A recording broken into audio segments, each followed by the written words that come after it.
नमस्कार, हेडलाइंस हलचल देख रहे हैं आप। आपके साथ मैं हूं ज्योत्सना चोपड़ा और आज हम कुछ खास विषय को लेकर बात करने वाले हैं। हम बात कर रहे हैं कि आखिरकार भाजपा अपने 42वें स्थापना दिवस को मना रही है आज, और जहां हम सभी ये जानते हैं कि इस मुद्दे को लेकर के अलग अलग पार्टियों की तरफ से जहां बधाई दी गई है, कांग्रेस की तरफ से भी बधाई दी गई है, यहाँ पर भाजपा के नेताओं को, भाजपा के सांसदों को, और साथ ही साथ इन तमाम बातों के अंदर खुद अगर गृह मंत्री की बात करें तो अमित शाह भी ये कहते हुए नजर आए हैं कि पार्टी ने 7 दशकों से उपेक्षा झेलने वाले गरीबों, किसानों, दलितों और वंचित महिलाओं की आकांक्षाओं को पूरा करने के लिए काम किया है।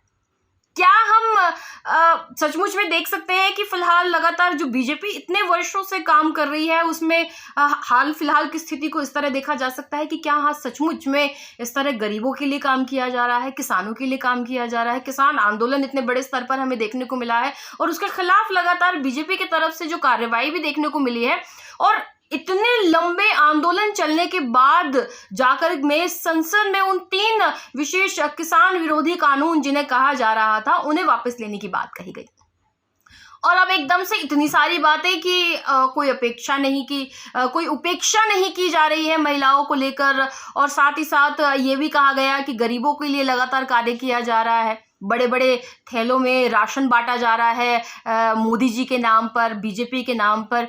तो इतने बड़े स्थापना दिवस पर इतनी बड़ी बड़ी बातें जरूर की जा रही हैं, लेकिन फिलहाल अगर हम एक डिटेल में बात अगर करें, फैक्ट्स की सबसे पहले अगर बात कर ले तो हाल फिलहाल में सुप्रीम कोर्ट की तरफ से भी एक बहुत बड़ी बात कही गई है।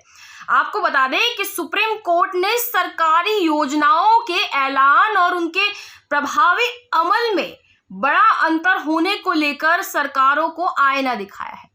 यानी सबसे बड़ी बात यह है कि फिलहाल जहां केंद्र में बीजेपी की सरकार है, एक बड़ा दिवस मना रही है, स्थापना दिवस मना रही है, 42वां स्थापना दिवस, और उसके बाद माननीय कोर्ट की तरफ से ये तमाम बातें कही गई है। क्या सचमुच में मनाने जैसी कोई बात अब फिलहाल नजर आती है? आपको बता दें कि क्या कहा गया है माननीय कोर्ट की तरफ से। अदालत ने कहा है कि सरकार को किसी भी योजना का ऐलान करने से पहले उसके वित्तीय प्रभावों के बारे में जरूर सोचना चाहिए। कोर्ट ने शिक्षा का अधिकार अधिनियम का हवाला देते हुए कहा कि यह एक उत्कृष्ट उदाहरण है जहां एक अधिकार बना दिया गया है लेकिन स्कूल है कहां। जहां ये कहा जा रहा है कि प्रताड़ित महिलाओं को कानूनी सहायता प्रदान की जाएगी, लेकिन बुनियादी ढांचा विकसित करने की मांग लगातार याचिकाओं में की जाती है। सुनवाई करने की बात कही जाती है लेकिन चीजें वैसी नजर नहीं आती। तो ये एक सबसे बड़ा सवाल है कि यहाँ शीर्ष अदालत की तरफ से इतनी बड़ी बात कह दी गई है, और साथ ही बता दें कि सलाह दी गई है यहाँ पर न्यायालय की तरफ से। माननीय न्यायालय की तरफ से जो सलाह दी गई है उसमें कहा गया है कि इस प्रकार की योजनाओं या विचारों के साथ अगर आते हैं तो हमेशा वित्तीय प्रभाव को ध्यान में रखा जाए। यानी साफ तौर पे कहा गया है कि पहले आप फाइनेंशियल चीजों को सोचकर चलिए। आप बड़े बड़े वादे कर रहे हैं, बड़ी बड़ी बातें कर रहे हैं, बड़े बड़े विधेयक लेकर आ रहे हैं और साथ ही साथ बड़े बड़े कानून पास कर रहे हैं, लेकिन क्या सच में उन कानूनों को लागू करने के लिए आपके पास पैसा है? लगातार कर्ज लेने की बात कही जाती है, 1 लाख करोड़ रुपए कर्ज लिया जा रहा है, और साथ ही साथ ये कहा जा रहा है कि बाहर सरकार मदद करने की बात भी कर रही है, लेकिन क्या सचमुच में मदद हमारी सरकार को मिल रही है और हमारी सरकार वो मदद आम लोगों तक पहुंचा पा रही है? ये बहुत बड़ा सवाल है, क्योंकि अगर यहाँ पर सुप्रीम कोर्ट इतनी बड़ी बात कह रही है और जहां ये भी देखने को मिल रहा है कि खुद बीजेपी अपने इतने बड़े दिवस को मनाते हुए बड़ी बड़ी बातें कर रही है कि बीजेपी इतने दशकों से लगातार काम कर रही है आम लोगों के लिए, गरीबों के लिए, किसानों के लिए, महिलाओं के लिए, आखिरकार वो काम जा कहाँ रहा है? क्या सचमुच में ये काम हो पा रहा है? क्या सचमुच में जो वित्तीय ढांचा है वो उस तरह से काम कर रहा है कि आम लोगों की मदद की जा सके?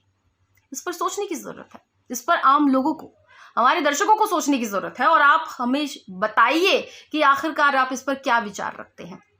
आप सुप्रीम कोर्ट की तरफ से जो तमाम बातें कही है, क्या इसमें विश्वास रखते हैं? क्या उनकी ये जो बातें हैं वो सचमुच में इस तरह की हैं कि वित्तीय ढांचा मजबूत नहीं है?